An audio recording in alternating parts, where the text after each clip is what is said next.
중국 동해안에 비가 오지도 않았는데 기록적인 해일이 들이닥쳤습니다. 그리고 해안 도시들은 물론이고 텐진시까지도 허리까지 들어찬 물에 집과 자동차가 잠겼고 주민들은 지붕 위에서 구조를 기다리는 일들이 발생했습니다. 이유는 해수면 상승 때문입니다.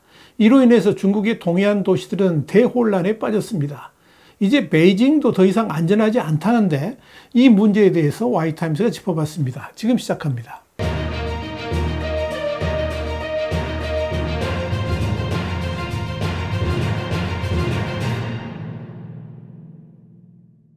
홍콩의 사우스차이나 모닝포스트는 23일 전날인 22일 예상치 못한 기상이변으로 동해안의 많은 지역이 물에 잠겼다 그러면서 중국 북동부 발해 연안에서는 밀물이 들어올 때면 평소처럼 물이 차오르기 시작했는데 그 물은 빠질 줄을 모르면서 이들 도시들이 대혼란에 빠졌다라고 보도했습니다.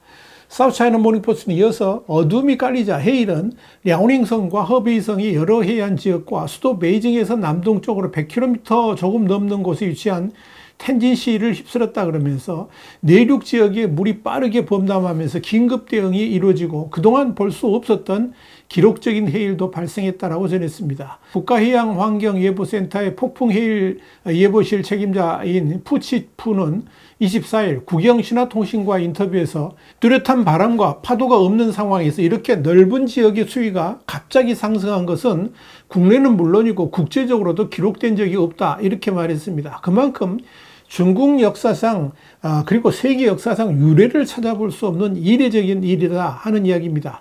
사우스차이나 모닝포스트는 이번에 중국 동해안에 불어닥친 기록적인 해일은 강력하고 지속적이었으며 수위는 20시간 이상 정상보다 약 1m 높게 유지가 되었고 랴오닝성의 여러 계측소에서 기록적인 수위를 보고했다 그러면서 이 영향은 단순히 해당 지역뿐만 아니라 중국의 다른 지역에서도 느낄 수 있을 정도였다라고 밝혔습니다. 장수성의 황해연안과 푸젠성 남동부의 동중국해 연안에서는 바닷물이 역류해가지고 밀려왔고 홍콩과 마카오 지역을 포함한 남중국해는 조수가 평소보다 30cm 더 높았습니다. 그리고 해안가 주민들은 물에 잠긴 도로를 담은 동영상을 온라인에 공유하면서 마을이 갑자기 베니스처럼 보였다는 농담을 하기도 했습니다. 또 다롄, 잉커우, 판진, 진저우, 후르다오에서는 건물이 침수돼서 주민들이 높은 지역으로 대피하는 소동이 벌어졌습니다. 더윈 등에 올라온 영상을 보면 온 마을이 물바다가 되었고 주민들이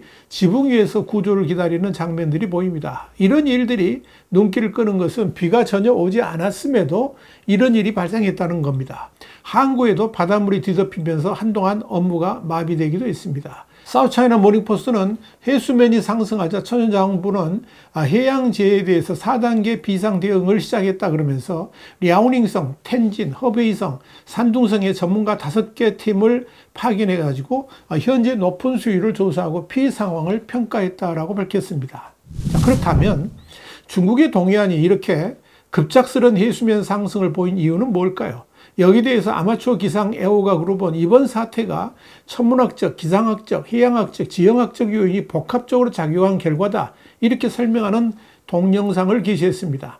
이에 따르면 이번 해수면 상승의 원인으로 첫째, 10월 22일은 1년 중 가장 강한 천문학적 조류를 보였다는 점. 둘째, 최근 슈퍼문이 막 끝나면서 해수면이 20cm 정도 더 상승했다는 점. 셋째, 최근 북쪽의 찬 기단이 약해지면서 해수면 기압이 낮아져서 자연스럽게 해수면 높이가 상승했다는 점. 넷째, 마지막으로 태평양에서 발생한 해일이 발해만에 도달하면서 이런 변화가 일치했다는 점 등을 제기했습니다. 중국 당국의 전문가도 수위가 비정상적으로 상승한 것은 주로 며칠 전에 시작된 폭풍 해일 진동과 천문학적 조수의 조합 때문이라 그러면서 따뜻하고 습한 기류가 황하를 따라 북상했다가 발해 지역에서 남쪽으로 이동하는 한랭전선과 충돌하면서 태풍과 유사한 사이클론을 형성했고 이것이 폭풍 해일을 미리 일으켰다라고 설명했습니다. 전문가는 이어서 10월 19일 발해만에 시작된 이 진동은 산둥성까지 남아있다가 다시 랴오닝성으로 되돌아와 만주와 만나서 해수 역류 현상을 일으켰다라고 덧붙였습니다. 여기 대해서 왕운성 중국해양대학교 환경과학대학 학장도 기상 요소로 물이 불어나고 조수가 고조되면 수위가 비정상적으로 높아진다 그러면서 슈퍼문이 한 요인일 수도 있다 이렇게 말했습니다. 보름달이 뜰 때 해수면이 가장 높아지는데 폭풍 해일로 높아진 파고까지 만나서 이런 현상을 만들었다는 겁니다. 여기에 최근 강하게 불어온 남동풍도 한몫했다는 것이 왕은성 학장의 해석입니다. 24일 현재 판진시와 같이 가장 심각한 피해를 입은 지역의 홍수는 대부분 물러났고 교통은 정상으로 돌아갔으며 사상자는 보고되질 않았습니다. 중국이 상상 이상의 자연재해로 몸살을 앓고 있습니다. 실제로 지난 4월 27일에는 광둥성 광저우시에 토네이도가 휩쓸고 지나가면서 최소 5명이 사망하고 33명이 부상을 입었습니다.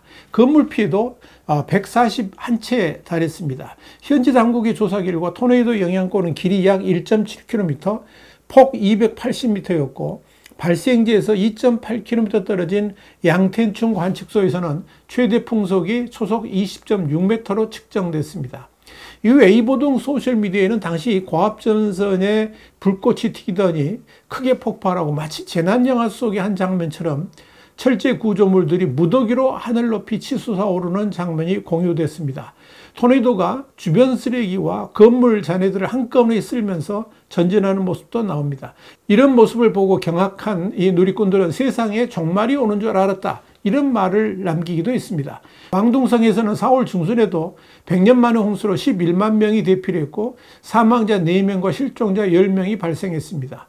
중국에서 가장 인구가 많은 광둥성은 1억 2,700만 명의 인구와 중국 수출 부문을 담당하는 수천 개의 공장이 있는 곳입니다. 광둥성이 이렇게 피해가 컸던 것은 광둥성 대부분이 해수면 상승과 폭풍 해일로 인해서 홍수가 발생하기 쉬운 저지대의 주강 삼각주의 일부이기 때문입니다.